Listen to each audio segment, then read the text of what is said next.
معزز سامعین گرامی قدر، سورۃ فاتحہ کے فضائل کے حوالے سے آپ کے سامنے گزارشات کو رکھا تھا۔ انہی میں سے ایک فضیلت یہ ہے کہ جناب ابو سعید رضی اللہ کو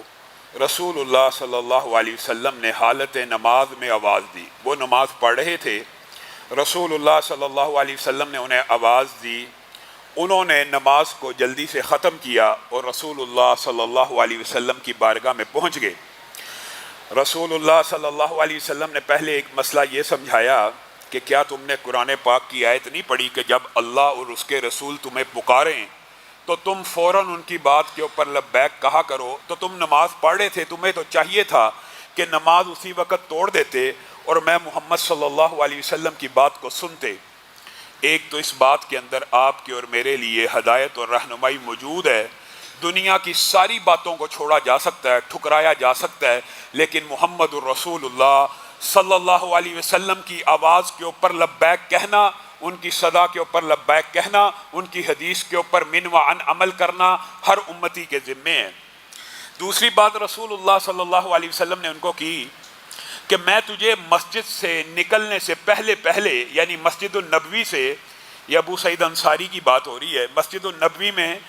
تو بیٹھا ہوا ہے، یہاں سے نکلنے سے پہلے میں تجھے قرآن پاک کی سب سے عظیم سورت کی خبر دے کے جاؤں گا۔ میں تجھے قرآن پاک کی سب سے عظیم سورت کی خبر دوں گا۔ اب جب وہ نکلنے لگے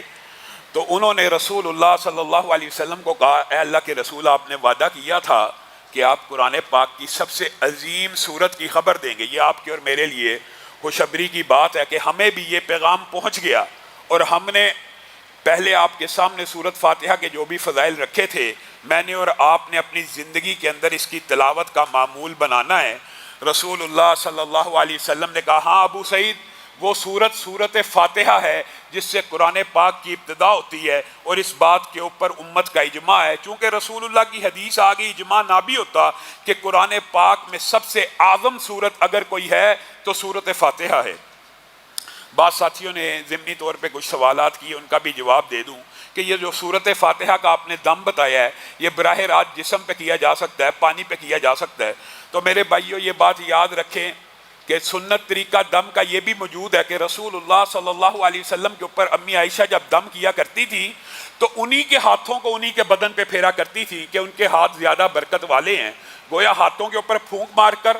ان کا دم بھی کیا جا سکتا ہے، پانی کے اوپر تھتکار کر اس کا بھی دم کیا جا سکتا ہے، اس میں کسی بھی قسم کی کوئی قباحت موجود نہیں۔ بعین اسی طرح کی حدیث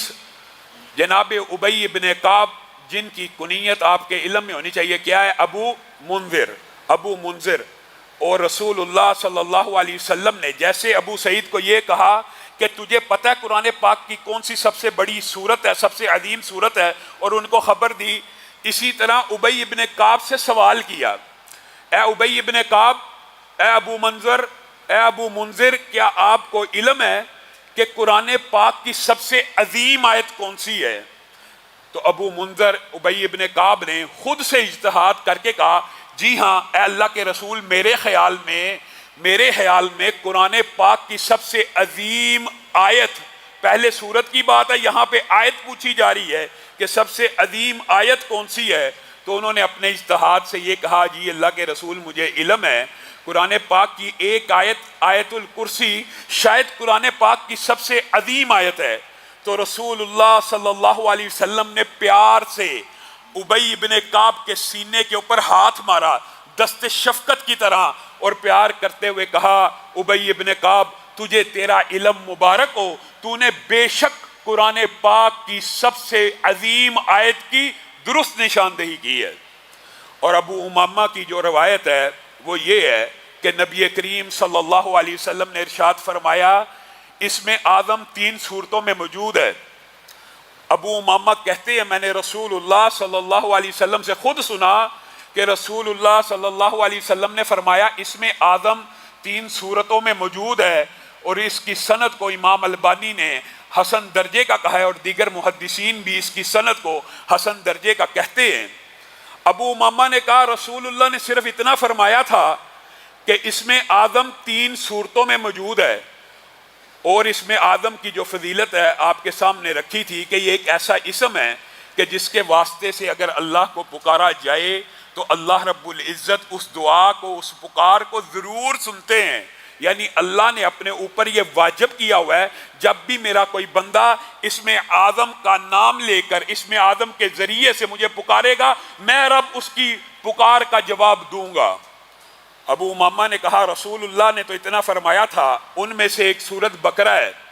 دوسری سورت آل عمران ہے، اور تیسری سورت طٰہٰ ہے۔ تو میں ابو امامہ نے جب سے یہ حدیث سنی، میں سورت بقرہ کو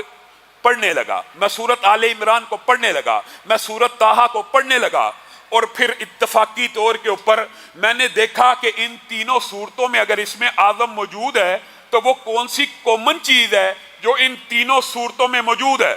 کہا میں نے سورت بقرہ کو اٹھایا، اللہ لا الہ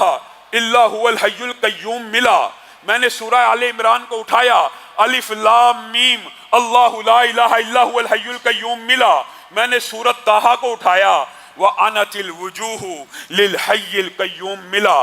تو میں ابو امامہ آپ کو یہ بتاتا ہوں، یہ بات اگلی صحابی کی ہے، وہ بات رسول اللہ کی تھی کہ اس میں اعظم تین صورتوں میں موجود ہے، سورت بقرہ،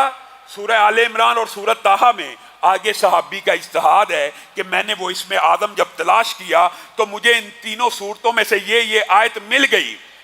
اب جب انہوں نے یہ بات تابعین کو، تبع تابعین کو بتلا دی کہ وہ اس میں اعظم جو تینوں صورتوں میں کامن نظر آتا ہے وہ الحی ہے، القیوم ہے، تو علماء نے یہاں سے استدلال کیا کہ بے شک ابو امامہ نے درست اجتہاد کیا، کیونکہ اس لفظ کے علاوہ، ان ناموں کے علاوہ کوئی اور ایسی چیز نہیں جو تینوں صورتوں میں کامن ہو۔ گویا الحی، اور بعض علماء نے یہ بھی لکھا ہے، یہ آپ کو پتہ ہے ایک طویل باب ہے، بعض علماء کا رجحان ہے کہ الحی اس میں اعظم اکیلا ہی ہے، اور بعض علماء کا رجحان ہے کہ الحی القیوم ملا کے ایک اسم اعظم ہے۔ اس بارے میں اگرچہ علماء کے اندر